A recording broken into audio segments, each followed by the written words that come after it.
On est toujours sans nouvelles de Morgane, 13 ans. Elle n'a pas donné signe de vie depuis lundi dernier. Le parquet de Saint-Brieuc a ouvert une enquête pour disparition inquiétante. Hier, une importante battue a été réalisée par les gendarmes et des centaines de bénévoles sur la commune de Pabu, dans les Côtes-d'Armor, où habite la famille. Guillaume Dominguez, que sait-on à l'heure actuelle de cette disparition ? Eh bien, il est 7h15 lundi matin. Comme chaque jour, Morgane salue ses parents avant de quitter la maison familiale pour se rendre au collège. Un traditionnel à ce soir qui sera le dernier. La famille n'a plus de nouvelles de l'adolescente depuis. Selon le procureur du parquet de Saint-Brieuc, tous les scénarios sont étudiés, même si la piste de la fugue semble privilégiée. Il s'agirait d'une première pour la jeune fille. Avant de disparaître, elle aurait laissé un message sur les réseaux sociaux pour annoncer qu'elle ne se rendrait pas au collège le lundi matin. La veille, Morgane s'est disputée avec ses parents à propos de l'utilisation des réseaux sociaux sur son téléphone.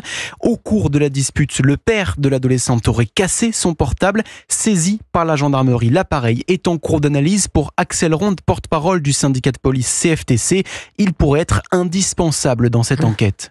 C'est extrêmement important parce que ça nous permet de savoir avec qui elle communiquait réellement. Est-ce qu'elle a pu prévenir des amis qu'elle voulait partir peut-être avec une personne, de tracer ce qu'elle a visité comme site sur Internet. Ce sont des éléments très très importants pour avoir le profil psychologique de cette jeune fille.